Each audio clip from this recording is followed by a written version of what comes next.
तू खुद की खोज में निकल, तू किस लिए हताश है, तू चल, तेरे वजूद की समय को भी तलाश है। चरित्र जब पवित्र है तो क्यों है ये दशा तेरी, अरे ये पापियों को हक नहीं कि ले परीक्षा तेरी। तू खुद की खोज में निकल, तू किस लिए हताश है, तू चल, तेरे वजूद की समय को भी तलाश है। हेलो माय डियर अनस्टॉपेबल्स, मेरे प्यारे बच्चों, कोई भी बच्चा अगर अभी जेडबल मेंस अप्रैल अटेम्प्ट का एग्जाम देने वाला है और वो चाहता है कि भाई पेपर के अंदर मचा के आना, पेपर को फोड़ के आना, आग लगा के आना, तो इस वीडियो को पूरा देखना। और अगर तुम ऐसा करना नहीं चाहते हो तो अभी इस वीडियो को स्किप कर देना, क्योंकि आज का ये सेशन कोई नॉर्मल सेशन नहीं होने वाला है मेरे प्यारे बच्चों। आज के सेशन के अंदर जैसे हमेशा की तरह हर कोई आके बता देता है कि भैया ये चैप्टर कर लेना, ये स्ट्रेटेजी कर लेना, इससे हो जाएगा। मैं तुमको बता रहा हूं, इन सारी चीजों से तुमने जनवरी अटेम्प्ट के अंदर भी कोशिश करके देखी, क्या हो पाया? नहीं हो पाया। तो एक लौती ऐसी चीज है जो तुमको चाहिए ही चाहिए, अगर वो नहीं होगी तो तुम कुछ भी नहीं कर पाओगे मेरे प्यारे बच्चों। जनवरी अटेम्प्ट का जो बदला है ना, जो रिवेंज है, वो अप्रैल अटेम्प्ट के अंदर लेकर आना तुमको एनटीए से। तो अगर तुम वो बदला लेना चाहते हो, वो तुम अपना फाइनल कमबैक करना चाहते हो, क्योंकि ये बहुत सारे बच्चों का मुझे मालूम है कि आखिरी अटेम्प्ट है, तो पूरी जान लगा देनी है और इन बचे हुए 5-6 दिनों के अंदर तुमको ऐसा क्या करना चाहिए, तो जरा इस वीडियो को पूरा शुरू से लेकर आखिर तक देखिएगा और आखिर में इन सारी चीजों का तुमको हल भी मिलेगा। सीधी सी बात है भाई साहब, सीधी सी बात है कि अगर तुमको कुछ मचा के आना है, फोड़ के आना है, तो फिजिक्स के अंदर तुमको 80+ मार्क्स लाने पड़ेंगे, क्योंकि फिजिक्स एक लौता ऐसा सब्जेक्ट है जिसकी सबसे ज्यादा नंबर पर परसेंटाइल बनती है, मतलब सबसे ज्यादा स्कोरिंग सब्जेक्ट है। तो अगर कोई बच्चा फिजिक्स में 70-80 नंबर लेकर नहीं आ रहा, मैं बता रहा हूं कि वो गेम से ही बाहर हो जाएगा। मतलब उसको ना तो कोई ढंग का कॉलेज मिल पाएगा, ना कोई अच्छी ब्रांच मिल पाएगी, और शायद उसका आईआईटी तक का तो सफर बिल्कुल छूट ही जाएगा। अरे आईआईटी की तो बात छोड़ो, तुमको कोई एनआईटी अगर नहीं मिल पाएगा, अगर तुम फिजिक्स में 70 नंबर भी नहीं लेके आ पाते हो, क्योंकि ओवरऑल स्कोर अगर तुमको 99 परसेंटाइल चाहिए होता है, तो ओवरऑल स्कोर तुम्हारा मिनिमम मैं बता रहा हूं 150+ तो होना चाहिए, जिसमें फिजिक्स तुम्हारा सबसे बड़ा कंट्रीब्यूटर रहने वाला है अप्रैल अटेम्प्ट के अंदर। मैं फिर से बता रहा हूं, तो क्या करना चाहिए तुमको कि तुम फाइनल अटेम्प्ट जो अपना अप्रैल अटेम्प्ट है, इसके अंदर पूरी जान लगा दो। मुझे मालूम आप में से बहुत सारे बच्चे हताश हुए बैठे हैं यार, आप में से बहुत सारे बच्चे उम्मीद तोड़े बैठे हैं, आप में से बहुत सारे बच्चों को बिलीव ही नहीं है कि वो कुछ कर पाएंगे। शायद तुम सोच रहे होगे कि यार 300 में से 150 नंबर, 200 नंबर तो छोड़ो, मेरे यार 50 भी आ जाए तो बहुत बड़ी बात है। मैं समझता हूं तुम्हारी दिल के अंदर गहराइयों की बातों को, मैं समझता हूं कि तुम अभी किस स्थिति के अंदर हो, लेकिन मैं बता रहा हूं, अगर तुमने मेरी बात को ध्यान से सुना तो यार ये वीडियो मैं बना ही तुम्हारे लिए रहा हूं, इस टाइप के बच्चे के लिए बना रहा हूं जो फाइनल कमबैक करके दिखाएगा। बस इसके लिए तुमको क्या करना है, सबसे पहली चीज जो तुमको कोई बताता ही नहीं, कोई यूट्यूब पर कहीं इस चीज की बात नहीं कर रहा, और इसके बिना तुम कुछ उखाड़ ही नहीं पाओगे। तो मेरे प्यारे बच्चों, ये सारी की सारी चीजें पॉसिबल तभी हो पाएंगी, ये सारी की सारी चीजें सिर्फ और सिर्फ एक चीज तुमको चाहिए यार, एक चीज तुमको चाहिए। हो सकता है कि कुछ बच्चों को लगे कि यार मास्टर क्या इधर उधर की बातें कर रहा है, लेकिन जो समझदार बच्चा है ना, वो बात को ध्यान से सुनेगा मेरे प्यारे बच्चों। सिर्फ और सिर्फ तुमको एक चीज चाहिए भाई साहब, अगर अप्रैल अटेम्प्ट के अंदर मचा के आना है, सिर्फ एक चीज चाहिए जिसको हम कहते हैं माइंडसेट। ये कोई नहीं कहता। माइंडसेट तुम्हारा क्या है, एटीट्यूड तुम्हारा क्या है, तुम्हारे ऊपर, तुम्हें अपने आप पर बिलीव है या नहीं है, तुम अब किस तरीके से सोचते हो, क्या तुम्हारा थॉट प्रोसेस है, यही एक्चुअल में डिसाइड करता है कि बच्चे की क्या रैंक आती है और कितने परसेंटाइल और कितने नंबर आते हैं, वो कैसे पेपर देकर आता है। एक बात मैं बता दूं कि यार 2 टाइप के अगर बच्चे हैं और एक बच्चे ने जितना पढ़ा है, दूसरे बच्चे ने भी उतने ही चैप्टर पढ़े हैं, सेम टीचर से पढ़ा है, सेम मॉक टेस्ट में उसके स्कोर आते हैं, लेकिन वो जब एग्जाम देकर आता है ना, तो एक बच्चा उम्मीद से ज्यादा परफॉर्म करता है और एक बच्चा जितना उसको आता था उससे भी कम नंबर आते हैं। सिर्फ और सिर्फ उसके पीछे का सिर्फ और एक रीजन है, होता है, वो होता है माइंडसेट। मैं तुम लोगों का आज यार माइंडसेट बदलने आया हूं। माइंडसेट तुम्हें क्या रखना है, याद रखना, जब जंगल के अंदर शेर जब हिरन के पीछे दौड़ता है ना, तो शेर ये सोचकर दौड़ता है कि अगर आज मैं तेज नहीं भागा तो मैं भूख से मर जाऊंगा। लेकिन जब हिरन भागता है ना, तो हिरन ये सोच के भागता है कि अगर यार आज मैं नहीं भागा तो मैं जान से जाऊंगा। मुझे जरा बताओ, दोनों में कौन कितनी ज्यादा शिद्दत से दौड़ता होगा? तो मेरे शेरों, आज मैं तुमसे कह रहा हूं कि तुम्हें शेर बनने का वक्त नहीं है, अब तुम्हें हिरन बनने का वक्त आ चुका है। जी हां, हिरन बनना है तुम्हें। तुम्हें अब ऐसे भागना है कि तुम अपनी जान बचाने के लिए भाग रहे हो। इन 6 से 7 दिनों में बहुत सारे बच्चे कह रहे हैं कि सर हम 6 घंटे पढ़े, कुछ कह रहे हैं कि 16 घंटे पढ़े। यार कितने घंटे पढ़ना है ये मैं क्यों बताऊंगा तुम्हें? कोई और अगर बता भी देगा तो तुम क्या पढ़ लोगे? अरे तुम तो भैया उतनी ही स्पीड से भागोगे ना जितनी शिद्दत से तुम भागना चाह रहे हो। तो मेरे प्यारे बच्चों, मैं तुमसे ये कहना चाहूंगा कि अब इन बचे हुए 6-7 दिनों के अंदर इतनी जान से पढ़ना है जैसे कि हिरन अपनी जान बचाने के लिए भाग रहा है। क्योंकि कहीं ना कहीं तुम्हारी भी वही स्टेट है। तुम्हारी आगे आने वाली पूरी की पूरी जिंदगी क्या तुम्हारा ट्रैक रहने वाला है, क्या जॉब रहने वाली है, क्या कॉलेज रहने वाला है, क्या फैमिली रहने वाली है? तुम भैया ट्रेन के जनरल कंपार्टमेंट में या फिर फर्स्ट एसी के अंदर ट्रेवल करोगे। ये सारी की सारी बातें यार मैं तुमको प्रेशर नहीं देना चाह रहा, लेकिन कहीं ना कहीं रास्ता यार यहीं से शुरू होता है तुम्हारा जेडब्ल्यू मेन से। अच्छा अगर रिजल्ट आया, अच्छा कॉलेज में जाओगे, अच्छा कॉलेज में जाओगे, अच्छा प्लेसमेंट मिलेगा, अच्छी जॉब में मिलेगी, अच्छी जॉब मिलेगी तो जिंदगी अच्छी होगी, मां बाप भी खुश होंगे, जिंदगी भर तुमको दुआएं देंगे।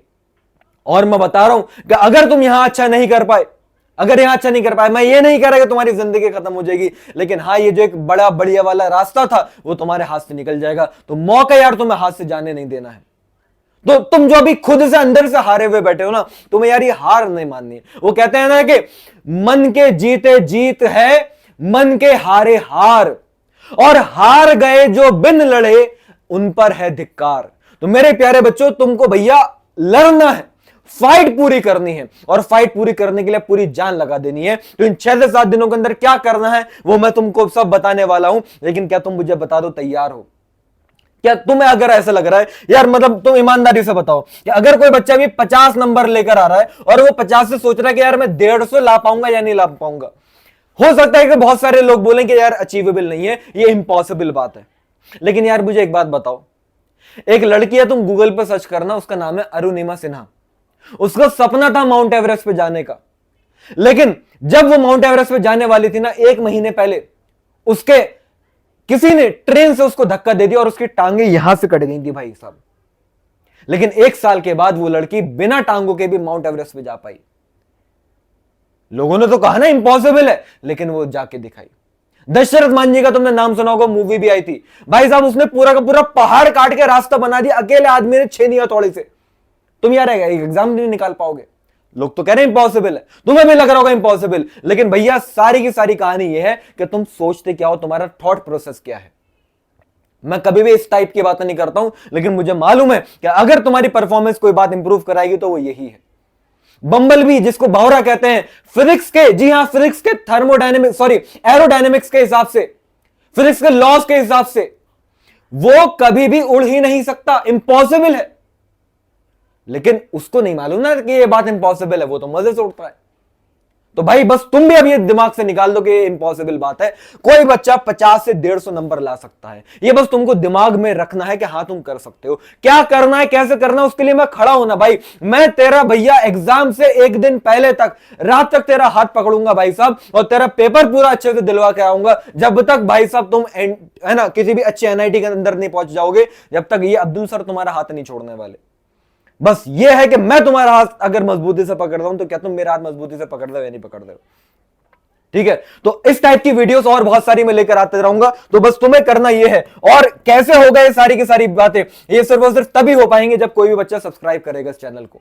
अभी हर एक बच्चा जो भी इस वीडियो को अगर यहां तक देख रहा है, मुझे मालूम है कि यार तुम सीरियस हो, तुम कुछ करना चाहते हो, और मैं तुम्हारे लिए वो सारी की सारी चीजें करूंगा कि तुम्हारा कैसे स्कोर 150 प्लस चला जाए। तो उसके लिए बस तुमसे एक रिक्वायरमेंट है कि अभी इस चैनल को सब्सक्राइब कर लो, क्योंकि आगे आने वाली वीडियो तुम तक अगर नहीं पहुंचेंगे तो भाई ये चीज नहीं हो पाएगी। मैंने तुम्हारा हाथ पकड़ लिया ना, तुम्हें मेरा हाथ पकड़ने का मतलब ही है कि इस चैनल पर सब्सक्राइब हो जाना। बस मैं इतना से तुमसे चाहूंगा, तो अभी फटाफट कर लेना।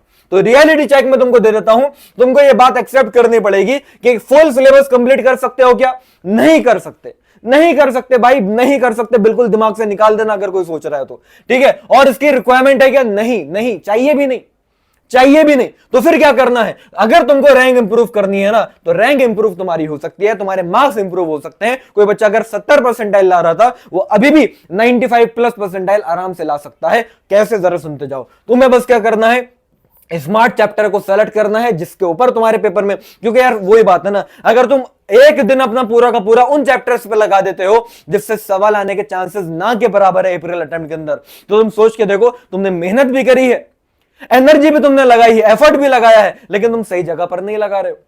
अगर मैं हथौड़ी से कील को ठोकूं दीवार पर, लेकिन वो दीवार के अंदर नहीं जा रही, क्योंकि इसलिए नहीं जा रही क्योंकि मैंने कील ही नेल को उल्टा पकड़ रखा है, तो इसमें गलती तो फिर मेरी है। मैं ये तो नहीं कह सकता कि सर मैंने आपके सारे सेशन लगाए थे, मैंने तो सर 18 घंटे पढ़ा था, मेरा नहीं हुआ, क्योंकि यार तुम तरीके से नहीं पढ़ते थे। तो तरीके से पढ़ना है वो भी इसी वीडियो के अंदर बताऊंगा। पीवाईक्यू का पैटर्न तुम्हें अंडरस्टैंड करना पड़ेगा कि ये नहीं है कि पुराने 10 साल के सर मैंने पीवाईक्यू लगा दिया तब भी नहीं हुआ, नहीं होगा। पीवाईक्यूज लगाने का मतलब ये होता है कि तुम्हें पैटर्न समझ में आए कि किस टाइप का पीवाईक्यू किस चैप्टर से आ रहा है, ये दिमाग में छप जाए, इसलिए सिर्फ टीचर कहता है कि पीवाईक्यूज लगाओ। बच्चों को लगता है पीवाईक्यू लगा लेंगे तो ये क्वेश्चन एग्जाम में रखा हुआ होगा, ऐसा नहीं होता भाई साहब, ठीक है। और एक्यूरेसी को अपने इंप्रूव करना है। तो टारगेट अगर तुम्हारे 80+ मार्क्स का है ना, तो पहली बात तो ये प्रैक्टिकल बातें करूंगा, हवाओं में बातें नहीं करूंगा भाई। तुमको 20 से 22 क्वेश्चन अटेम्प्ट करने पड़ेंगे। अगर कोई बच्चा फिजिक्स में 80+ मार्क्स लाना चाह रहा है तो मिनिमम भैया 20 से 22 सवाल तो करने पड़ेंगे, जिसमें से मैं मान के चलूंगा 1-2 ही तुम्हारे गलत हैं, बाकी सारे सही हैं, बाकी सारे सही हैं। तो एक क्वेश्चन अगर 4 नंबर का है तो 20 क्वेश्चन तभी तो 80 नंबर देकर जाएंगे मेरे भाई। अब तुम सोचो आउट ऑफ 25 क्वेश्चन क्या तुम 20 क्वेश्चन अटेम्प्ट कर सकते हो? सॉल्व करने की बात नहीं कर रहा, अटेम्प्ट भी कर सकते हो। या आउट ऑफ 25 क्वेश्चन 20 क्वेश्चन ऐसे होंगे जो तुम्हारे पढ़े हुए टॉपिक पर आएंगे, इसके भी चांसेस तुम्हारे ना के बराबर है। मुझे मालूम है कि सिर्फ तुमको अब इतना आता है कि तुम्हारे 25 में से मुश्किल से 10-12 ऐसे क्वेश्चन होंगे जो तुम्हें देखे हुए लगेंगे। बाकी क्वेश्चन पे तो या तो तुम तुक्का मारोगे या फिर छोड़ के आओगे, और अगर ऐसा होगा तो फिजिक्स में ही तुम्हारे 30-40 अगर नंबर आए, कुछ नहीं हो पाएगा फिर। तो क्या करना है, क्या करना है उससे पहले क्या नहीं करना? तो सबसे पहले देखो, टफ क्वेश्चन को छोड़ दो, फुल सिलेबस को पढ़ना छोड़ दो। अब सिर्फ से तुमको इजी और मॉडरेट क्वेश्चन ही करने हैं, चाहे कितना भी। जैसे कि भाई अभी जैन अटेम्प्ट के अंदर केमिस्ट्री उन्होंने बड़ी गूगली कर दी, केमिस्ट्री बड़ी टफ कर दी, तो शायद ऐसा भी तो हो सकता है कि इस बार अप्रैल अटेम्प्ट के अंदर फिजिक्स की ऐसी की तैसी कर दे एनडीए। लेकिन मैं तब भी तुम्हारे माइंडसेट इस चीज के लिए प्रिपेयर करना चाह रहा हूं कि चाहे कितना भी टफ पेपर आ जाए यार, अरे 25 क्वेश्चन में से मिनिमम, मैं बता रहा हूं मिनिमम, टफ पेपर की बात कर रहा हूं, 15 से 17 क्वेश्चन तब भी ऐसे होंगे जो कि इजी से मॉडरेट वाली कैटेगरी में लाए करेंगे। मिनिमम मैं कह रहा हूं, मिनिमम। अगर मतलब सबसे टफ वाली शिफ्ट के अंदर भी तुम बैठ कर आए हो, 15 से 17 क्वेश्चन तब भी इतने होते हैं, चाहे कोई सा भी पेपर हो, कि तुम्हारे इजी और मॉडरेट होंगे जो कि तुम आराम से सॉल्व कर सकते हो। और अगर तुम इतना भी कर लेते हो तो तब भी तुम्हारे टफेस्ट शिफ्ट के अंदर भी 60 से 70 नंबर अगर आ गए तो भाई मैं बता रहा हूं 99 परसेंटाइल पे बैठे हुए होगे तुम फिजिक्स के अंदर, समझ रहे हो? और अगर इजी शिफ्ट आए तो फिर 20 के 20 अटेम्प्ट करने पड़ेंगे, तो इसके लिए तुम्हें इतना पढ़ना भी तो पड़ेगा। आप कैसे पढ़ रहोगे तुम 6 दिन के अंदर? तो मैं तुमको बता रहा हूं भैया, करो या मरो वाली कहानी है। अगर ये नहीं करोगे तो फिर मैं बता रहा हूं कि भैया ये सोच के जाना कि ठीक है बस फीस भर दी थी एग्जाम की पापा ने, इसलिए हम चले गए एग्जाम देने, होना हुआ ना कुछ नहीं है। लेकिन मुझे मालूम है कि तुम सब सीरियस हो, तुम अपने जिंदगी को लेकर जुनूनी हो, तो तुम ये सारे चैप्टर जरूर पढ़ के जाओगे। आप में से कोई भी बच्चा, मैं बता रहा हूं, अब्दुल सर की बात पर बिलीव रख लो यार, मैं तुम्हारे लिए इतना कुछ कर रहा हूं, तो बस तुम मेरे सिर्फ बोले हुए शब्दों को अगर तुम मान लो तो यार तुम्हारा ही भला है ना, तुम्हारे ही फायदे के लिए बोल रहा हूं, मेरा क्या है। अगर कोई नहीं भी करेगा, क्यों कह रहा हूं भैया, कर लो कर लो कर लो, नहीं भी करोगे तो मेरा क्या चला जाएगा। लेकिन मैं चाहता हूं कि तुम बच्चों ने मेरे ऊपर बिलीव करा है, तुम मुझसे पढ़ते हो, मेरी बातों को मानते हो, तो मैं ये चाहूंगा कि मुझसे पढ़ने वाला अगर कोई बच्चा किसी ने अगर मेरा 5 मिनट भी कोई सेशन देखा है, तो मेरी सिर्फ और सिर्फ मेरा मकसद और टारगेट ये रहेगा कि तेरा भैया कम से कम एनआईटी तक, तो मैं एनआईटी के द्वार तक तो मैं तुझको जरूर पहुंचा के आ जाऊं। बस मैं इतना सा चाहता हूं, क्योंकि अगर इतना हो जाएगा तो भाई तेरे दिल से और तेरे मां बापों के दिल से जो दुआएं निकलेंगी ना, वो काफी हैं भाई साहब मेरी जिंदगी को सुधारने के लिए और मुझे जिंदगी में आगे बढ़ाने के लिए। क्योंकि भाई साहब मेरी जो सेहत है, मैं सामने से दिखने में बड़ा तुमको शायद फिट और चमकता हुआ दिखता हूंगा, लेकिन अंदर से मामला बड़ा खराब है। जब तक तुमको दिखाई दे रहे हैं अब्दुल सर, दिखाई दे रहे हैं, एक दिन ऐसा भी आएगा कि अब्दुल सर एकदम से गायब हो जाएंगे।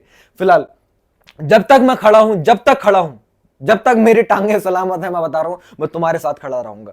तो मैं तुमसे क्या कह रहा हूं, सिर्फ और सिर्फ इन चैप्टर के ऊपर फोकस करो।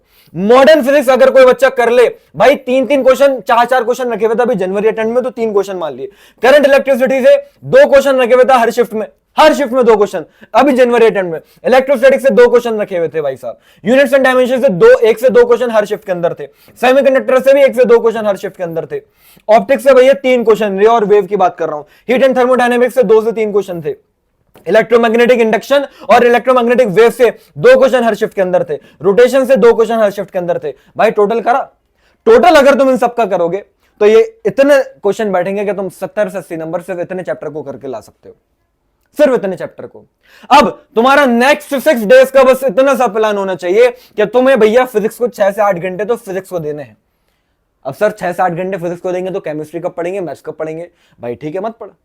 मुझे मालूम है कि तुम में से बहुत सारे बच्चे टोटल दिन में अभी भी 4 घंटे पढ़ रहे होंगे। देखो यार, मैं एक बात बता दूं, अगर तुमने पूरे साल मेहनत करी है और आखिर के लास्ट तुम्हारे वीक के अंदर अगर तुम जान नहीं लगाओगे तो सारी की सारी मेहनत खराब हो जाएगी। क्योंकि इन आखिर के 7 दिनों के अंदर जो जान लगा देगा ना, वो हो सकता है कि उससे भी आगे निकल जाए जिसने पूरे साल मेहनत करी थी। क्यों? क्योंकि सारा खेल लास्ट मिनट का होता है। ये वो वीक चल रहा है, ये वो डेज चल रहे हैं जिसमें रिजल्ट बनते भी हैं, रैंक बनती भी है और रैंक बिखरती भी है। समझ रहे? तो हर एक बच्चे को क्या करना है भाई, रोज 3 घंटे बैठ के पीवाईक्यूज लगाने हैं, मोस्ट इंपॉर्टेंट क्वेश्चन वाले, है ना। और 2 घंटे फिर क्या करना है, वीक टॉपिक्स को तुम्हें पढ़ना है और रिवीजन करना है। और रोज तुमको अब आज से कोई सा भी ऐसा दिन नहीं जाना चाहिए कि तुम एक मॉक टेस्ट ना दो। तो हर एक बच्चे को मॉक टेस्ट देना है भाई साहब, है ना। और फिर 1 घंटा बाकी का उस मॉक टेस्ट में जो तुमने गलतियां करी हैं उसको एनालाइज करने में तुम्हें टाइम देना है। तो इस तरीके से करोगे तो होगा। ना तो कोई तुमको नई थ्योरी पढ़नी है, ना तो कोई नई बुक खोलनी है, कुछ नहीं करना, बस इतना करना है। अब सर ये तो मुझे नहीं लग रहा कि शायद मैं कर पाऊंगा, इतना मेरे अंदर डिसिप्लिन नहीं है। तो क्या करना चाहिए, इसका हल मैंने बताया ना कि अभी लास्ट तक रुक रहा हूं, मैं तुमको बताता हूं। पीवाईक्यू की स्ट्रेटेजी भैया, पीवाईक्यू भैया गेम चेंजर है, मैं बता रहा हूं। सिर्फ और सिर्फ अगर टाइम कम है तो 5 साल के तो पीवाईक्यू कर ही लो। उससे क्या होगा, उससे जब तुम 5 साल के पीवाईक्यू करोगे तो तुमको समझ में आ जाएगा कि किस चैप्टर से किस टाइप का सवाल आता है। सिर्फ तुम इसलिए पीवाईक्यू कर रहे हो, ये दिमाग में मत बैठ के सोचना कि ये मैं पीवाईक्यू कर रहा हूं यही रखा होगा एग्जाम में, ऐसा नहीं होगा, ऐसा नहीं होगा। 2-3 ही क्वेश्चन ऐसे होंगे जो एज इट इज आ जाएंगे। बाकी भैया पैटर्न समझो, किस टाइप का सवाल आ रहा है उस टाइप पर सवाल आएगा, ठीक है। और फिर फॉर्मूला बेस्ड क्वेश्चन को मार्क करो। अगर तुम लोग बोलोगे, मैंने जनवरी अटेम्प्ट में भी बताया था, अगर तुम लोग कहते हो तो इसी चैनल पर मैं अगला वीडियो लेकर आऊंगा कि ऐसे मैं तुमको बताऊंगा 15 से 20 फॉर्मूले। वो मतलब 15 से 20 फॉर्मूले वो गारंटी फॉर्मूले होंगे जिससे मिनिमम 10 सवाल रखे होंगे। सिर्फ फॉर्मूला रखो, वैल्यू पुट करो, आंसर आ जाएगा। अगर तुम चाहते हो तो मुझे बताइएगा कि अगर मैं वीडियो लेकर आऊंगा, वैसे मैं लेकर आ ही जाऊंगा। तो सारे के सारे बच्चे सब्सक्राइब कर लेना, क्योंकि वो वीडियो कभी भी आ सकती है और वो बड़ी काम की होगी। मैं तुमको ऐसे 15-20 फॉर्मूले पढ़ाऊंगा क्लास में आके, जिससे गारंटी है कि मिनिमम 10 क्वेश्चन फॉर्मूला बेस्ड रखे हुए होंगे, ठीक है। तो मैं लेकर आऊंगा यार वो वीडियो, अभी मेरे दिमाग में आ गया। बाकी तुम लोग बता भी देना कि तुम्हें चाहिए या नहीं चाहिए कमेंट में, है ना। तो अगर तुम इतना करोगे, है ना, 200 से 300 पीवाईक्यू तो प्रैक्टिस कर लो एग्जाम से पहले पहले, ठीक। अब आगे की हम बात करते हैं। मॉक जब तुम दोगे, मॉक टेस्ट जब तुम दोगे तो सबसे पहले तुमको इजी क्वेश्चन को अटेम्प्ट करना है। लेंथी और ट्रिकी क्वेश्चन को छोड़ देना है भाई साहब। ईगो गेम मत खेलो, मैं बता रहा हूं तुम्हें। 25 में से 25 क्वेश्चन नहीं करने ना सॉल्व, अरे 17-18 भी कर लोगे तो बहुत अच्छे इंप्रूव कर लोगे, ठीक है। अटकना नहीं है कहीं पर। तो बस अगर अच्छा है तुम पढ़ाई पर जाना चाह रहे हो तो भाई 22 के आसपास क्वेश्चन अटेम्प्ट करना, जिसमें तुम्हारी एक्यूरेसी अच्छी होनी चाहिए कि लगभग 20 सवाल तुम्हारे सही रहने चाहिए। क्लियर है? और एग्जाम से फिर लास्ट के 1 दिन पहले बस तुमको क्या करना है वो भी मैं अभी बता देता हूं। सिर्फ तुमको फॉर्मूला रिवाइज करना है, वो तुम उस वीडियो से कर लोगे जो मैं तुमको अभी लेकर आऊंगा। कभी भी आ सकती है भाई साहब, तो मिस नहीं होनी चाहिए तुम लोगों से, ठीक है। ध्यान रखना। और पीवाईक्यू की मिस्टेक को रिवाइज करो, एक मिस्टेक बुक बना लो कि जहां पर जो भी गलती हो रही है वो लिख लो। कोई नया टॉपिक नहीं पढ़ना है, अच्छे से नींद पूरी करनी है और इजी क्वेश्चन को पिक करना है पेपर के अंदर, और बस तुम जीत सकते हो। अब यह है वो लास्ट जो मैं तुम लोगों को कह रहा था कि मैंने जितनी भी बातें बताई हैं तुम्हें जितना भी करना है, शायद तुम, मुझे लगता है कि नहीं कर पाओ, शायद नहीं कर पाओ। 1-2 दिन तुम लग के कर लोगे, शायद नहीं कर पाओ। फिलहाल कोशिश तो करनी है, लेकिन इन सारी चीजों का एक 1 स्टेप सॉल्यूशन है जो मैंने जनवरी अटेम्प्ट में भी बच्चों के लिए दिया था। वो मैंने कराया था कंप्लीट फिजिक्स का फाइनल रिवीजन। लगभग 3.5 लाख बच्चों ने देखा था। 1000 से ज्यादा बच्चों की पता है क्या कमेंट आई उस वीडियो के ऊपर। देखो अगर वो काम का नहीं होता तो मैं तो, देखो सारी चीजें तुम्हारे, मैं तो भाई खुली किताब की तरह हूं। ये सेशन इसी चैनल के ऊपर पड़ा हुआ है, देख लेना, 2 महीने पहले का सेशन है। इसके कमेंट जाके बस तुम एक बार पढ़ लेना। ऐसे ऐसे लगभग 1100 से ज्यादा बच्चों की कमेंट है। मैं तुमको 2 दिखा देता हूं ताकि तुमको समझ में आ जाए। Sir completed your whole lecture, सुबह 11 बजे से शुरू किया था और मैंने रात के 1:30 बजे खत्म किया था, ठीक है। एंड लिटरली ये लेक्चर करने से पहले जितना भी मैंने रिवीजन किया उससे कभी कॉन्फिडेंस नहीं आ रहा था, लेकिन आज ये लेक्चर पूरा करके लग रहा है कि 2 साल की मेहनत रंग लाई है। Trust me guys, this session is enough for JEE. All the best for your exam. और इस पर लगभग 350 बच्चों के लाइक आए हुए हैं. ये ऐसा तो नहीं है मैंने पैसे देकर कमेंट कराया होगा, ये बच्चे ने करा ना. चलो तुमको लगता है शायद पैसे देकर सर ने कमेंट करा लिया होगा, तो ये 350 लाइक तो बच्चे ही करेंगे, मैं तो करूंगा नहीं कहीं से. तो मैं तुमको एक क्या बात बताने की कोशिश कर रहा हूं, जो मैंने जनवरी अटेम्प्ट में करा था वो मैं अब अप्रैल अटेम्प्ट में भी करने आ रहा हूं. और ये लास्ट में इसलिए बता रहा हूं क्योंकि सीरियस बच्चा ही मुझे चाहिए. तो मेरे प्यारे बच्चों, आप सभी के कहने पर, क्योंकि लास्ट वीडियो के अंदर आप लोगों ने बोला था कि सर लेकर आओ, तो आप सभी के कहने पर, जी हां, पूरी की पूरी कंप्लीट फिजिक्स का, पूरी की पूरी कंप्लीट फिजिक्स का फाइनल रिवीजन मैं कराने आ रहा हूं. समझ रहे हो? कंप्लीट फिजिक्स का फाइनल रिवीजन कराने में आ रहा हूं इसी चैनल के ऊपर, जो कि एक अकेला सेशन ऐसा है जिसको करके मैं ये कह सकता हूं कि कोई भी बच्चा फिजिक्स में 70 में से 80 नंबर ला सकता है. और ये वो ऐसा सेशन होगा कि जिससे तुम इतना कुछ सीख लोगे, इतनी बातें तुमको समझ में आ जाएंगी जो पूरे यूट्यूब पर किसी से भी तुम कंपेयर कर लेना, वहां से नहीं आएंगी जितनी इससे आ जाएंगी. और ये मैं बहुत जल्द लेकर आने वाला हूं, बहुत ही जल्द. डेट डिसाइड लगभग हो ही चुकी है, लेकिन मैं अभी तुमको बताऊंगा नहीं क्योंकि फाइनल हो जानी चाहिए सारी चीजें. तो ये कभी भी आ सकता है, बस मैं बता रहा हूं, बस 2 से 3 दिनों के अंदर आ ही जाएगा. तो मैं ये चाहूंगा कि अगर किसी बच्चे ने इस वीडियो को यहां तक देखा है, आप मुझे इस सेशन के अंदर लाइव चाहिए, क्योंकि ये लगभग 14 घंटे का सेशन लेता, 12 ये और फिर 2 के बाद लिया था. तो 14 घंटे का सेशन तुम अलग से बैठ के शायद रिकॉर्डेड ना देख पाओ, लेकिन हां, अगर मेरे साथ लाइव आके लगाओगे तो 1 मिनट के लिए भी तुम्हारा ध्यान इधर से उधर मैं भटकने नहीं दूंगा. और एक ही दिन के अंदर पूरी कंप्लीट फिजिक्स का रिवीजन हो जाएगा. और मैं बता रहा हूं, इसके अंदर इतने क्वेश्चन, इतनी बेसिक से हर एक बात पढ़ाऊंगा ना, बस ये कर लो और एग्जामिनेशन हॉल में सीधा जाके एंटर कर जाना. फिजिक्स में 70+ नंबर तुम्हारे आके रहेंगे, ये अब्दुल सर का वादा है, अगर तुमने तरीके से पूरा सेशन लगाया. तो मैं ये चाहूंगा कि इस वीडियो को जितने भी बच्चे देखें, मुझे वो लाइव चाहिए. मुझे इस सेशन के अंदर आप सबके सब क्या चाहिए भैया, लाइव आके मेरे साथ ये सेशन लगाएंगे. और वो तुमको तभी पता चल पाएगा जब आप इस चैनल को भैया कर लोगे सब्सक्राइब. क्योंकि अगर सब्सक्राइब नहीं कर रखा होगा तो तुम तक नोटिफिकेशन नहीं पहुंचेगी कि मेरा सेशन कब आने वाला है, और तुमको दिखेगा नहीं. और अगर ये रह गया तो मैं बता रहा हूं, फिर समझ जाना कि तुम्हारा अप्रैल अटेम्प्ट रह गया. माइंड माय वर्ड्स, अगर ये रह गया तो अप्रैल अटेम्प्ट को भूल जाना. ठीक है? तो बच्चों, मैं तुम्हारे लिए इतना कुछ कर रहा हूं, बस अब सीरियस हो जाओ यार, और खुद पर बिलीव रखो, तुम कर सकते हो, मुझे मालूम है. इसी वीडियो को देखकर बहुत सारे बच्चे ऐसे होंगे जो अपना असली फाइनल कमबैक करके दिखाएंगे. तो अब समय आ चुका है दिखाने का कि तुम्हारी ब्लड लाइन क्या कर सकती है. ये समय आ चुका है दिखाने का कि तुम्हारे खून के अंदर कितनी गर्मी है. ठीक है मेरे प्यारे बच्चों, तो पैनिक नहीं होना है, बस तैयार हो जाओ. मिलते हैं आप सभी बच्चों से अगले सेशन के अंदर भी. तो हर एक बच्चा इस चैनल पर सब्सक्राइब हो जाए. अगर इंफॉर्मेशन काम का लगा हो तो वीडियो को लाइक कर देना, और मुझे कमेंट में जरा बताना कि कितने बच्चे रेडी हैं एनटीए से रिवेंज लेने के लिए फाइनल रिवीजन के थ्रू. ठीक है? तो सारे के सारे बच्चे कमेंट भी कर दीजिएगा कि हाँ हम सर तैयार हैं. तो मिलते हैं अगले सेशन में, जब तक के लिए tata bye bye, see you, Jai Hind.